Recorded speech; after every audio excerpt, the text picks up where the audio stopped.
회장님, 제발 절대로 서명하지 마세요. 저는 다 들었어요. 제 목소리는 갈라지고 떨렸지만 넓은 회의실 전체에 울려 퍼졌습니다. 비싼 만년필 펜촉이 해성그룹의 운명을 쥔 수천억 원짜리 계약서에 닿으려는 찰나 힘없는 청소부인 저 김대우는 목숨을 걸고 뛰어들어 그 말을 속삭였습니다. 서울에서 둘째가라면 서러울 권력자인 박만석 회장은 멍하니 얼어붙었습니다. 허공에서 멈춘 그의 팔은 마치 돌처럼 굳어버린 듯 했습니다. 그는 저를 올려다보았습니다. 늙은 호랑이의 위엄 있던 눈빛은 눈물이 그렁그렁한 제 눈 속의 간절함 앞에서 심하게 흔들리고 있었습니다. 그때는 미처 몰랐습니다. 이 미친 행동이 제 비참한 인생과 그의 거대한 제국을 완전히 뒤집어 놓을 줄은요. 그 얇은 종이 뒤에는 어떤 끔찍한 진실이 숨겨져 있는 걸까요?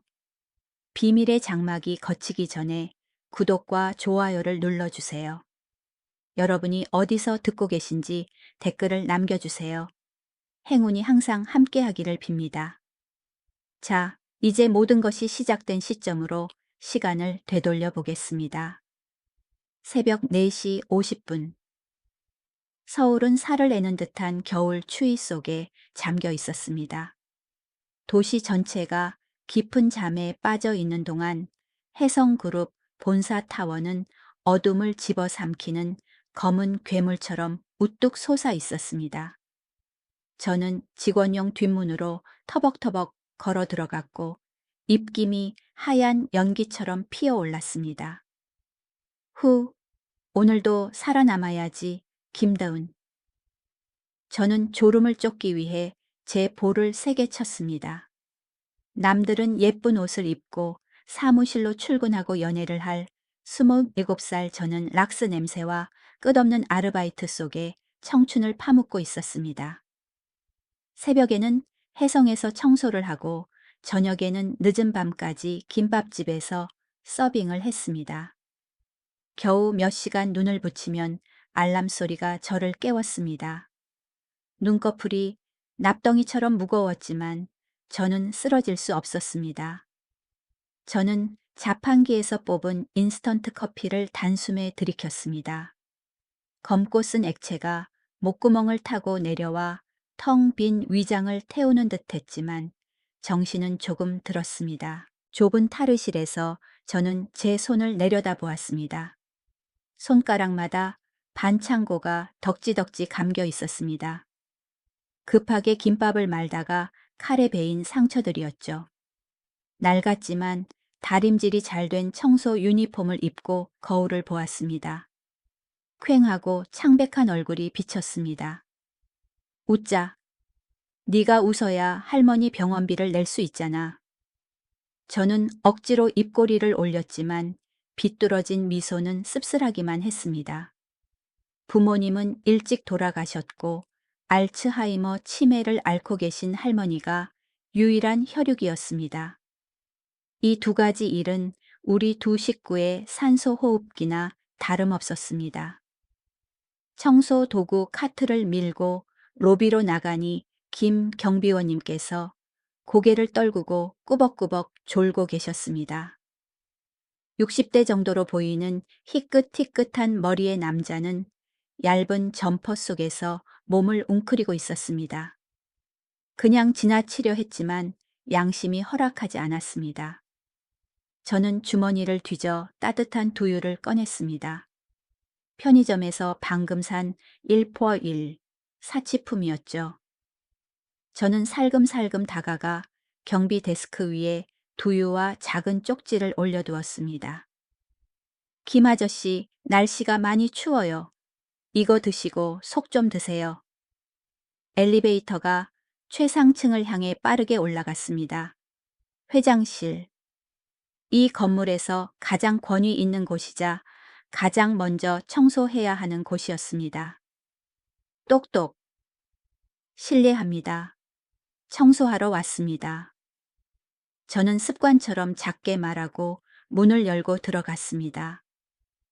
하지만 눈앞의 광경에 저는 깜짝 놀랐습니다. 값비싼 이탈리아산 가죽 소파 위에 박만석 회장이 몸을 웅크리고 누워 있었습니다. 한국 재계의 대부이자 불호령을 내리던 그가 지금은 그저 고독하고 지친 노인처럼 보일 뿐이었습니다. 탁자 위에는 먹다 남은 딱딱한 빵 조각과 차갑게 식은 블랙커피 그리고 여기저기 흩어진 혈압약이 놓여 있었습니다. 바닥을 내려다보았습니다. 비싼 회색 체크문의 울 담요가 바닥에 떨어져 있었습니다. 난로는 언제 꺼졌는지 방 안은 얼음장처럼 차가웠습니다.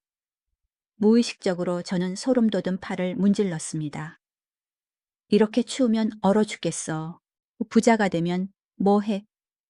중얼거리며 청소기를 켜려다 멈췄습니다.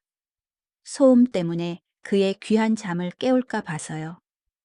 대신 빗자루와 걸레를 들고 고양이처럼 살며시 움직였습니다.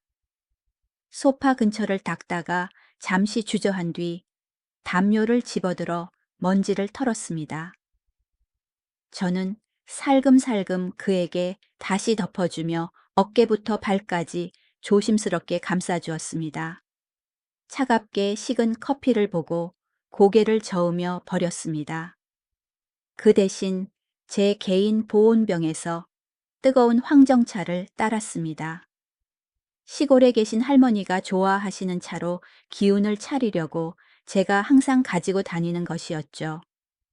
저는 메모지를 뜯어 한 글자 한 글자 정성스럽게 썼습니다. 글씨는 조금 삐뚤빼뚤했지만 진심을 담았습니다. 회장님, 새벽 공기가 많이 찹니다. 식은 커피는 드시지 마세요. 위상해요. 속 따뜻하시라고 뜨거운 차 한 잔 올립니다. 청소 직원 올림. 저는 조용히 문을 닫았습니다. 달칵 소리가 나자마자 박만석의 지친 눈이 떠졌다는 사실은 전혀 모른 채 말이죠. 그는 자고 있었던 게 아니라 눈을 감고 세상의 피로를 회피하고 있었던 것입니다. 그는 천천히 일어나 따뜻한 담요를 만지며 놀라워했습니다. 얼마 만인가 아내가 세상을 떠난 뒤 하이에나 같은 자식들은 유산을 나누려고 그가 죽기만을 기다릴 뿐 춥지는 않은지 배고프지는 않은지 신경 쓰는 사람은 아무도 없었습니다. 그는 떨리는 손으로 황정차를 들어 한 모금 마셨습니다. 달콤하고 따뜻한 기운이 퍼지며 늙은 가슴 속의 얼음을 녹여주었습니다. 신입인가? 그는 눈시울을 붉히며 나지막이 속삭였습니다. 그 사이 저는 카트를 밀고 다음 구역인 박철우 대표이사 사무실로 이동했습니다. 회장의 하나뿐인 손자였죠. 이 방은 소름 끼칠 정도로 차가운 분위기를 풍겼습니다. 모든 것이 면도날처럼 정돈되어 있었습니다. 먼지 한 톨 종이 한 장 흐트러짐이 없었습니다. 박철우는 잔인하고 완벽주의적인 사람으로 유명했습니다. 하지만 그 무감각한 공간 속에 어울리지 않는 물건이 하나 있었습니다. 밝게 웃고 있는 젊은 여자의 액자가 책상 위에 정중하게 놓여 있었던 것입니다. 와, 정말 예쁘다. 저도 모르게 감탄사가 나왔습니다. 분명 유학 중이라는 그의 딸일 겁니다. 저는 액자 유리에 묻은 지문을 조심스럽게 닦아냈습니다. 제 시선이 우연히 벽에 걸린 달력을 스쳤습니다. 1년 365일이 텅 비어 있었는데 딱 두 날짜만 붓펜으로 붉게 동그라미 쳐져 있었습니다. 10월 23일은 그의 생일, 그리고 10월 12일에는 아빠 공주님 생일이라는 메모가 또박또박 적혀 있었습니다. 흠얼음처럼 차가운 사람도 딸은 사랑할 줄 아나 보네.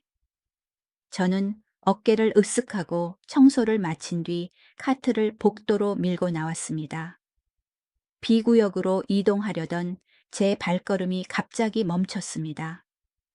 복도 끝 어두컴컴한 비상구 쪽에서 손전등 불빛이 번쩍이고 담배 냄새가 진동했습니다.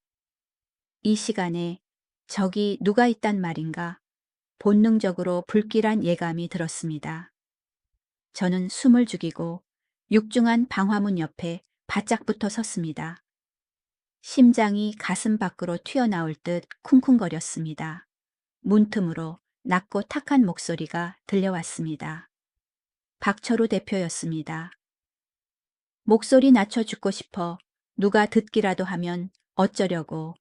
평소에 점잖은 목소리가 아니라 굶주린 야수처럼 으르렁거리는 소리였습니다. 저는 몸을 떨며 소리를 내지 않으려고 입을 틀어 막았습니다. 그래. 오늘이 결전의 날이야. 준비는 다 끝났어. 늙은이한테 회사 매각 계약서에 서명만 받으면 끝이야. 모든 게 내 것이 되는 거라고. 머릿속이 어질어질했습니다. 그가 말하는 늙은이는 분명 박만석 회장님일 겁니다. 회사를 팔아넘기겠다는 건가? 뭘 걱정해. 그 늙은이 이제 노망이 나서 눈도 침침하고 귀도 먹었어. 약도 내가 바꿔치기 해뒀고. 사업 확장 서류라고 적당히 연기만 좀 하면 금방 서명할 거야. 일단 도장 찍고 나면 땅을 치고 후회해도 소용없지. 그의 차가운 비웃음 소리에 등골이 오싹해졌습니다. 세상에 이건 명백한 재산 강탈 음모잖아. 친할아버지를 속이려 하다니 저는 손발이 떨려와 공포에 질린 채 뒷걸음질 쳤습니다. 회사를 매각한다고. 게다가 회장님 몰래. 이건 명백한 배신이야. 박철우 대표의 억눌린 고함 소리가 무거운 철문을 뚫고 나와 제 가슴에 비수처럼 꽂혔습니다. 저는 비상계단 어둠 속에 굳어서서 터져 나오려는 비명을 막기 위해 입을 틀어 막았습니다. 매각 대금 들어오면 당장 송금해 내 딸 학비 끊기면 너희들 가만 안 둔다. 이게 마지막 통화야. 일 끝나면 난 바로 출국할 거야. 통화가 끝나자 고장난 풀무질 소리 같은 거친 숨소리가 들려왔습니다. 그러다 갑자기 쾅쾅 찢어지는 듯한 파열음이 울렸습니다. 그가 휴대폰을 부수고 있었습니다. 그는 최신형 스마트폰이 고철 덩어리가 될 때까지 철제 계단 난간에 미친 듯이 내리쳤습니다. 그는 복도로 나와 박살난 휴대폰 잔해를 쓰레기통 깊숙이 처박고 먹다 남은 커피컵과 더러운 휴지들로 덮어버렸습니다. 그의 뒷모습이 엘리베이터 뒤로 사라졌을 때 저는 다리에 힘이 풀려 바닥에 주저앉을 뻔했습니다. 역겨운 음모, 친손자가 할아버지를 팔아넘기려 하다니. 난 어떻게 해야 하지? 나 같은 보잘것없는 청소부의 말을 누가 믿어주겠어. 용기를 내어 쓰레기통으로 달려갔습니다. 쉰 커피 냄새가 진동하는 오물더미도 떨리는 제 손을 막을 수 없었습니다. 휴대폰을 꺼냈습니다. 액정은 거미줄처럼 박살났고 프레임은 휘어져 있었습니다. 완전히 고장난 줄 알았지만 휴게실에서 떨리는 손으로 충전기를 꽂아보니 기적이 일어났습니다. 팟! 갈라진 틈 사이로 화면이 번쩍였고 비밀번호 입력창이 보란듯이 떴습니다. 살아있다. 이 괴물 같은 기계 안에는 분명 박철우의 범죄 증거가 가득 들어있을 것입니다. 하지만 이걸 어디에 숨기지 들키면 난 죽은 목숨이야. 제 시선이 락스 냄새가 진동하는 대걸레 양동이에 머물렀습니다. 그래, 가장 더러운 곳이 가장 안전한 곳이지. 저는 휴대폰을 가장 시커멓고 냄새나는 걸레로 감싸 카트 양동이 바닥 깊숙이 쑤셔 넣었습니다. 회장님 무슨 수를 써서라도 제가 지켜드리겠습니다. 오전 10시. 해성그룹 대강당은 카메라 플래시 불빛으로 화려했습니다. 기자들과 외국인 투자자들로 발 디딜 틈이 없었습니다. 단상에는 박만석 회장이 앉아 있었습니다.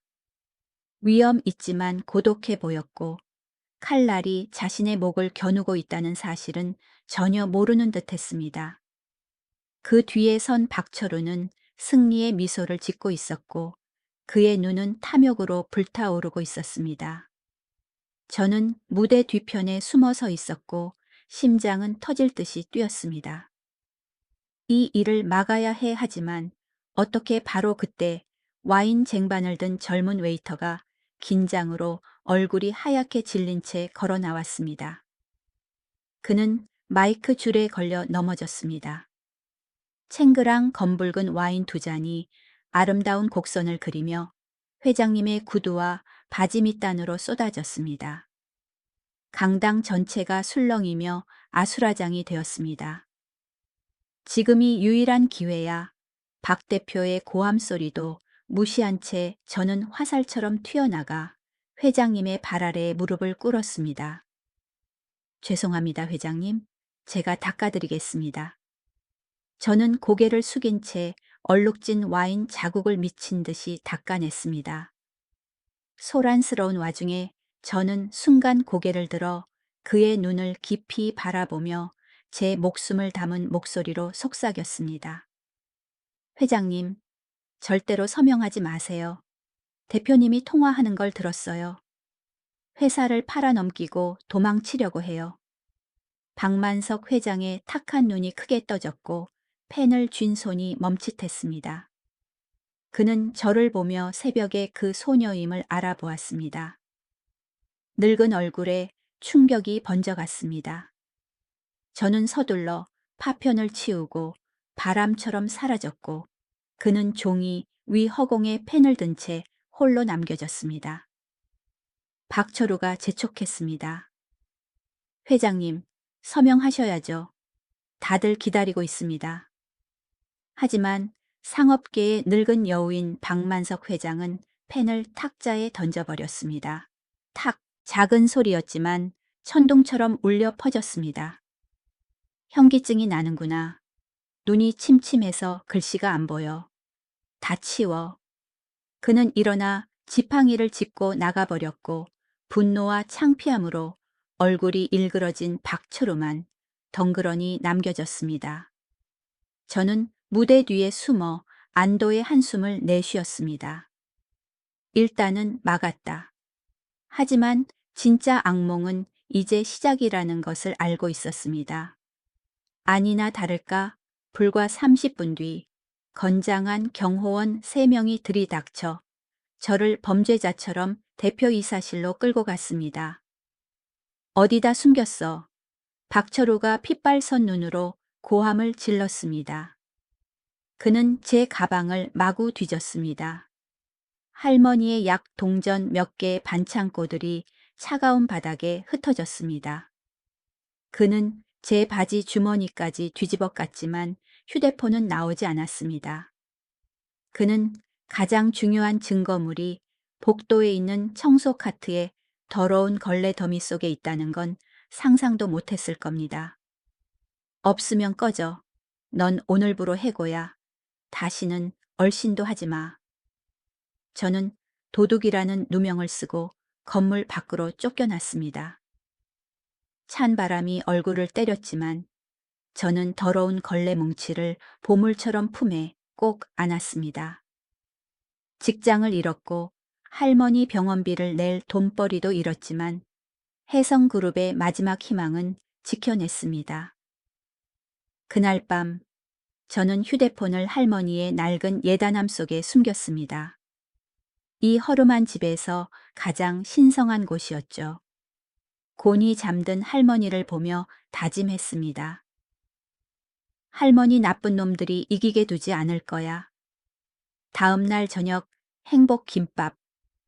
바쁘게 서빙을 하고 있는데 문에 달린 종소리가 울렸습니다.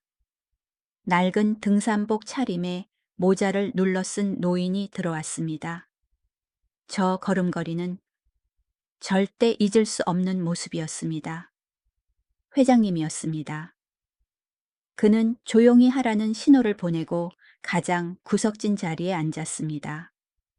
싼 김밥 한 줄을 시켰지만 먹지 않고 기다리기만 했습니다. 손님이 뜸해지자 저는 떨리는 마음으로 다가갔습니다. 회장님, 그는 모자를 벗고 미안함과 고마움이 섞인 눈으로 저를 바라보았습니다.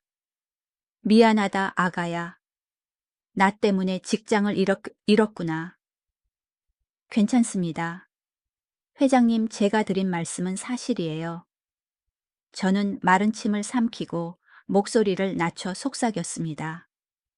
박 대표가 부순 휴대폰 제가 가지고 있어요. 그는 부서진 줄 알겠지만 아직 살아 있어요. 박만석 회장의 주름진 손이 제 거친 손을 꽉 잡고 심하게 떨렸습니다. 자네가 회사를 구했어. 아니, 이 늙은이의 목숨을 구했네. 그걸 잘 가지고 있게. 맹세코 무슨 수를 써서라도 자네를 지켜주겠네. 눈물이 핑 돌았습니다. 참기름 냄새가 진동하는 허름한 식당에서 재벌 총수와 가난한 김밥집 아르바이트생 사이에 비밀 동맹이 맺어졌습니다.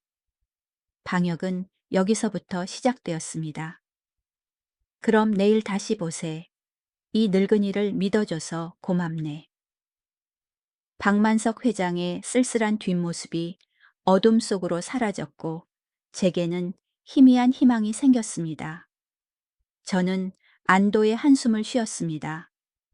드디어 더 이상 혼자 싸우지 않아도 되었습니다. 하지만 폭풍 전야의 고요함은 언제나 가장 달콤한 속임수였습니다. 다음 날 오전 10시. 대표이사실은 담배 냄새와 분노로 가득 차 있었습니다. 박철우는 창가에 서 있었고 퀭한 눈에는 핏발이 서 있었습니다. 그는 밤을 꼬박 새운 듯 했습니다. 명품 셔츠는 구겨졌고 넥타이는 비뚤어져 있어 마치 지금 그의 심경을 대변하는 듯 했습니다. 똑똑. 보안 팀장이 들어와 고개를 깊이 숙이며 떨리는 목소리로 말했습니다. 대표님, 건물 전체를 다 뒤졌습니다. 쓰레기장, 화장실, 천장, 계단 틈새까지. 하지만 휴대폰은 찾지 못했습니다. 쨍그랑 책상 위 크리스털 명패가 박철우의 손에 들려 벽으로 날아가 산산조각이 났습니다. 날카로운 파편들이 유리비처럼 사방으로 튀었습니다. 쓸모없는 것들, 밥만 축내는 놈들, 건물 전체를 뒤졌는데 부서진 폰 하나를 못 찾아 그가 고함을 지르며 책상을 짚었습니다. 상처 입은 짐승처럼 거친 숨을 몰아쉬었습니다. 그렇다면 답은 하나야. 그 계집애가 가져간 거야. 해고할 때 그 눈빛. 분명 뭔가 숨기고 있었어. 그는 인터폰 버튼을 세게 누르며 독재자처럼 명령했습니다. 비서실, 그 김대훈이라는 년 신상 명세서 당장 가져와. 잠시 후 노란색 서류 봉투가 찢겨 나갔습니다. 하얀 종이들이 책상 위로 흩어졌습니다.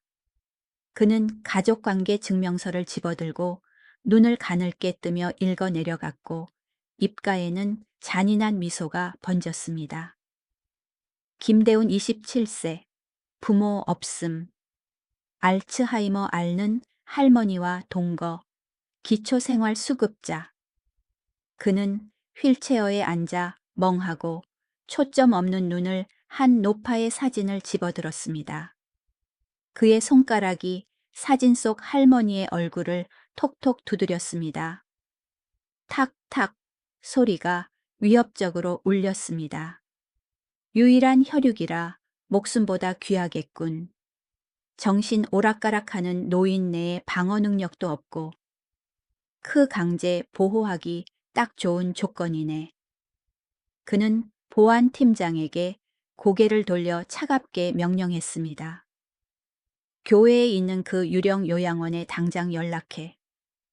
구급차랑 제일 덩치 큰 놈들로 준비시키고 오늘 당장 이 노인네 사라지게 만들어.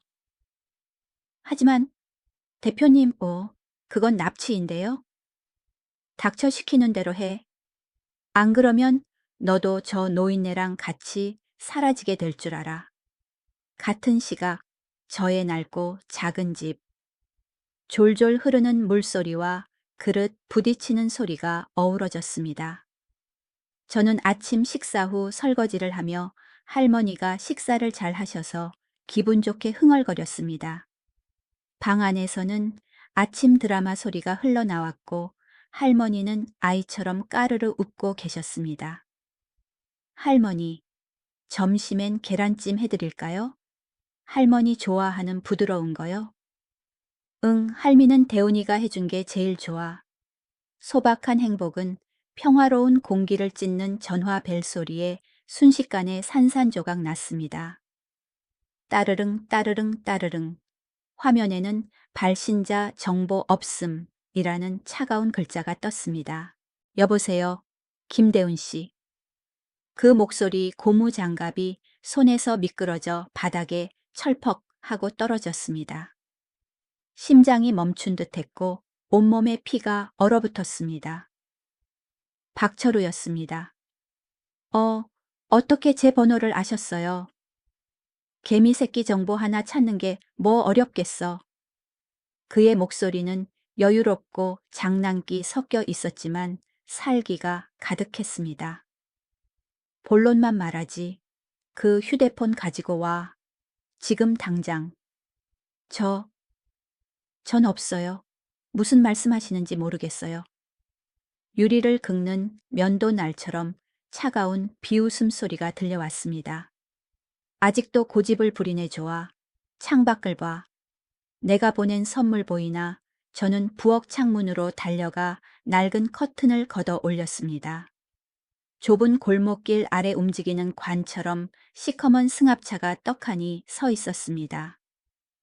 험상궂게 생긴 거구의 남자 2명이 팔짱을 낀 채 우리 집 문을 뚫어지게 쳐다보고 있었습니다. 봤지? 특별 케어 직원들이야. 보호자가 무능력해서 치매 노인을 방치한다는 신고를 받고 왔대. 아주 먼 곳으로 할머니를 모시고 가서 휴양시켜드린다나. 한번 들어가면 죽어서야 나올 수 있는 곳이지. 면회는 영구 금지야. 그건 협박이 아니었습니다. 사형 선고였습니다. 할머니가 끌려가며 절망 속에 울부짖고 정신병원의 차가운 방에 갇히는 모습이 눈앞에 선명하게 그려졌습니다. 저 없이 고독 속에서 서서히 죽어가겠죠. 안 돼요. 하지 마세요. 저는 둑이 터진 듯 눈물을 쏟으며 소리쳤습니다. 그러지 마세요. 할머니는 아무 죄 없어요. 제발. 할머니는 건드리지 마세요. 그럼 그 휴대폰 가지고 와. 지금 당장. 그의 고함 소리가 제 고막을 찢을 듯 울렸습니다. 그 폰 안에 있는 게 밖으로 새어나가면 내 할머니뿐만 아니라 너도 이 세상에서 증발하게 될 거야. 선택해 쓰레기 같은 휴대폰이야. 아니면 할머니 목숨이야.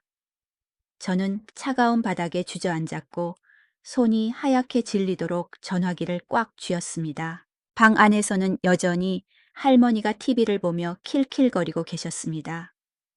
사신 시 셴의 나시목 바로 옆에 와 있다는 것도 모른 채 말이죠. 갈게요. 지금 당장 갈게요.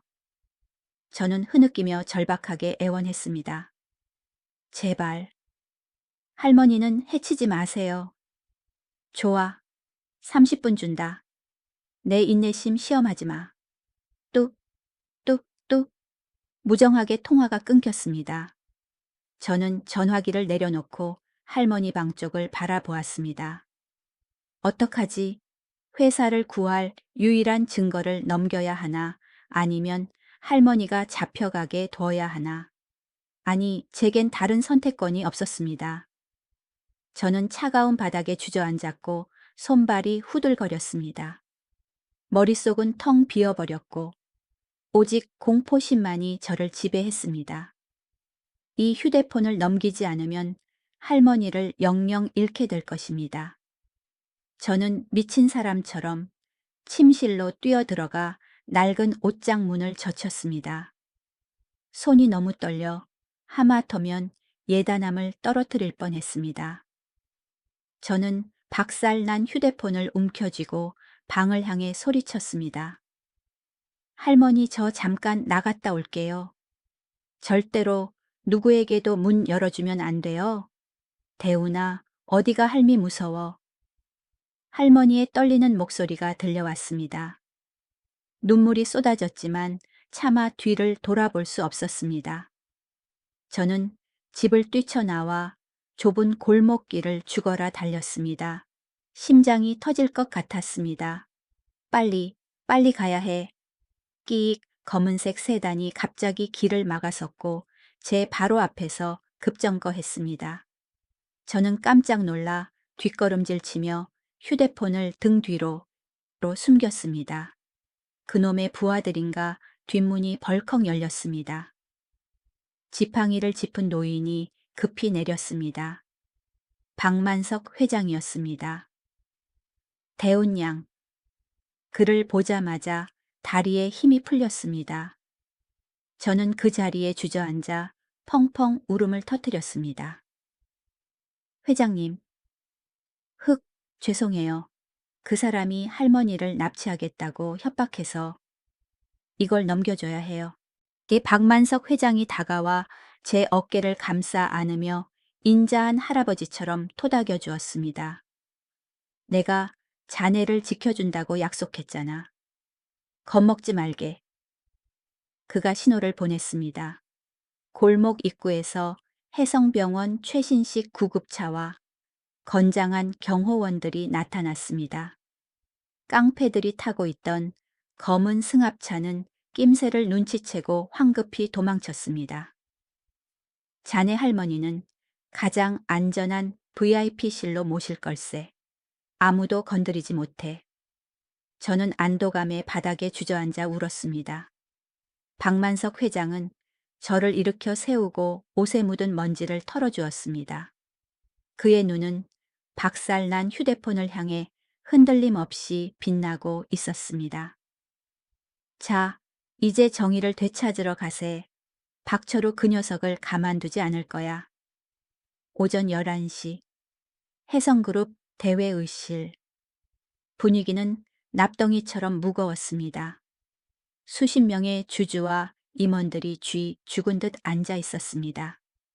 단상에서 박철우는 효심 깊은 손자 연기를 하고 있었습니다. 그는 손수건으로 메마른 눈가를 훔치며 가증스럽게 목이 맨 목소리로 말했습니다. 여러분, 제 가슴이 찢어지는 듯합니다. 하지만 그룹의 미래를 위해 저는 어쩔 수 없이 회장 해임안을 상정해야 합니다. 회장님의 치매 증상이 너무 심각해져서 대형 스크린에는 조작된 진단서와 박만석 회장이 비틀거리며 서명식장을 떠나는 사진이 띄워졌습니다. 주주들이 웅성거리지며 고개를 끄덕였습니다. 박철우는 속으로 쾌재를 불렀습니다. 그는 깊게 숨을 들이쉬고 운명을 결정할 의사봉을 두드리려 했습니다. 그럼 박만석 회장의 해임을 선포합니다. 그의 팔이 허공으로 올라갔습니다.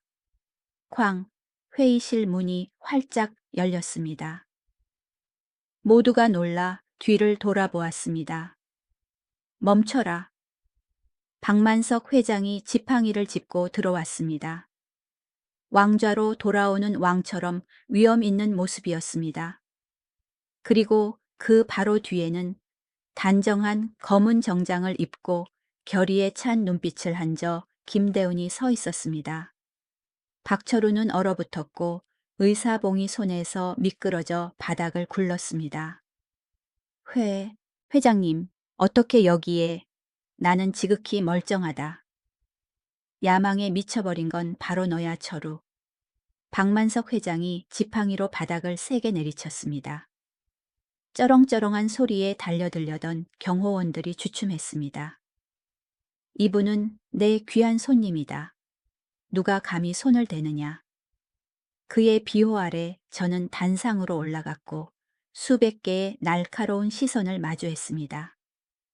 저는 심호흡을 한번 하고 조명 아래 반짝이는 박살난 휴대폰을 높이 들어 올렸습니다. 저는 억울하게 해고된 청소 직원 김대훈입니다.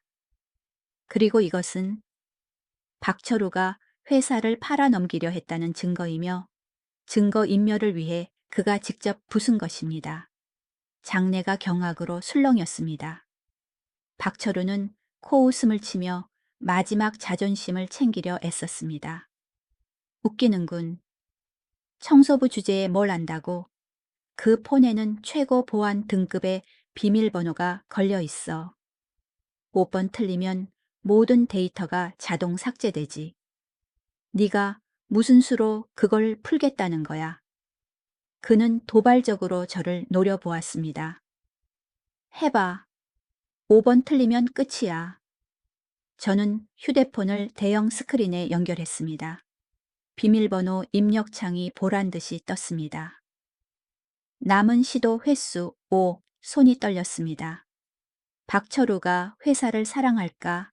창립 기념일 저는 눌렀습니다. 5551. 화면이 붉게 변했습니다. 땡 4번 남았습니다. 그의 비웃음 소리가 들렸습니다. 봤지? 망신당하지 말고 내려와. 저는 마음을 다잡으려 애썼습니다. 그의 생일, 저는 눌렀습니다. 16. 땡 3번 남았습니다. 박철우가 손뼉을 치며 크게 웃었습니다. 끝났어. 저거 끌어내. 박만석 회장이 제 어깨에 손을 올렸습니다. 자신을 믿게 데운 양. 저는 눈을 감았습니다. 그의 차가운 방에서 유일하게 따뜻했던 것은 무엇이었지? 밝게 웃고 있던 딸의 사진. 그리고 달력에 붉은 동그라미로 표시된 날짜. 아빠 공주님 생일.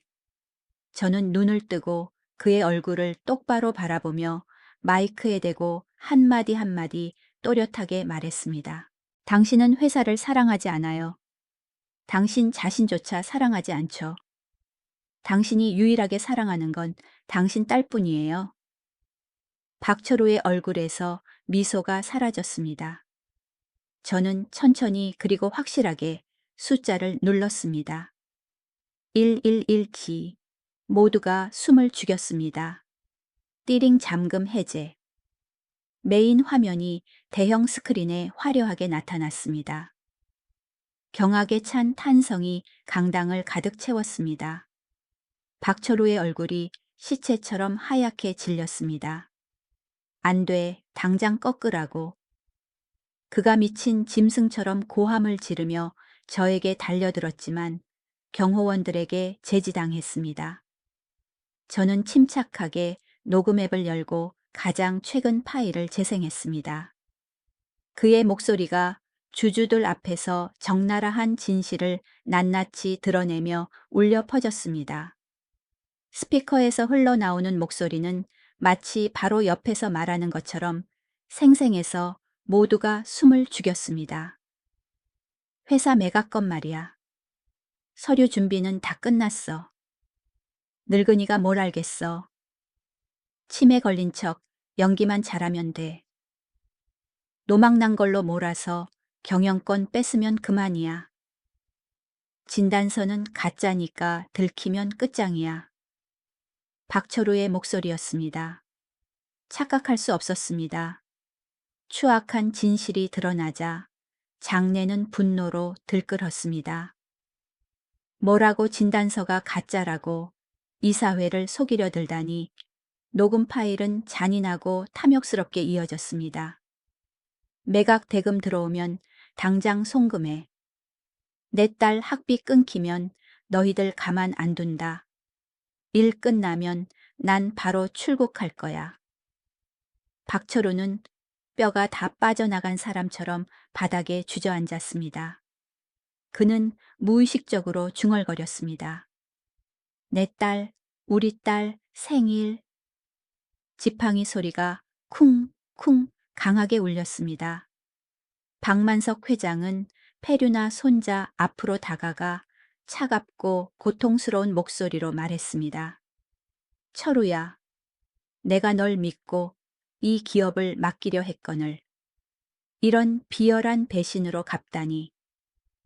존경하는 주주 여러분. 박만석 회장은 뒤를 돌아보며 당당하게 선언했습니다. 보시다시피 저는 지극히 온전합니다. 모든 것은 저놈의 더러운 연극이었습니다. 그리고 이 범죄를 용감하게 밝혀낸 사람은 다름 아닌 이 젊은 아가씨 김대훈 양입니다. 그에게서 시작된 박수 소리는 천둥처럼 강당 전체로 퍼져나갔습니다. 저는 그곳에 서서 하염없이 눈물을 흘렸습니다. 무시당하던 투명 인간 같은 청소부였던 저는 이제 인정과 감사의 스포트라이트 한가운데 서 있었습니다. 저놈 잡아 당장 경찰 불러 횡령 및 배임 혐의다. 주주들이 분노에 차 소리쳤습니다. 건장한 경호원 4명이 달려들어 박철우의 팔을 꺾었습니다. 그는 절망적으로 발버둥치며 미친 듯이 소리 질렀습니다. 이거 놔, 난 대표이사야. 난 다 내 딸을 위해서 한 거라고. 내 딸 호강시켜주고 싶었던 게 뭐가 잘못이야. 그는 핏발선 눈으로 저를 노려보며 소리쳤습니다. 이 계집애가 네가 다 망쳤어. 내 딸한테 돈이 얼마나 필요한지 네가 알아. 강당이 조용해졌습니다. 저는 그의 눈을 똑바로 바라보며 차분하지만 단호하게 말했습니다. 대표님, 따님은 아빠가 훔친 더러운 돈을 쓰고 싶어 하지 않을 거예요. 따님에게 필요한 건 가난하더라도 고개 들고 살 수 있는 정직한 아빠지 범죄자 아빠가 아니에요. 제 말은 찬물을 끼얹은 듯 했습니다. 박철우는 말문이 막힌 채 고개를 떨구었습니다. 그는 끌려나갔고 처절한 비명은 문 뒤로 사라지며 무거운 침묵만을 남겼습니다. 박만석 회장은 단상에 올라 직원들과 주주들에게 허리 숙여 사과했습니다. 그리고 저를 옆으로 불러 단호하게 말했습니다. 모두가 등을 돌렸을 때 이 작은 아가씨가 진실을 지키기 위해 일어섰습니다. 부디 이분께 최고의 존경을 표해 주십시오. 박수 소리가 다시 울려 퍼졌고 이번에는 아까보다 더 컸습니다. 임원들이 저에게 고개를 숙여 인사했습니다. 저는 당황해서 맞절을 했고 행복의 눈물이 앞을 가렸습니다.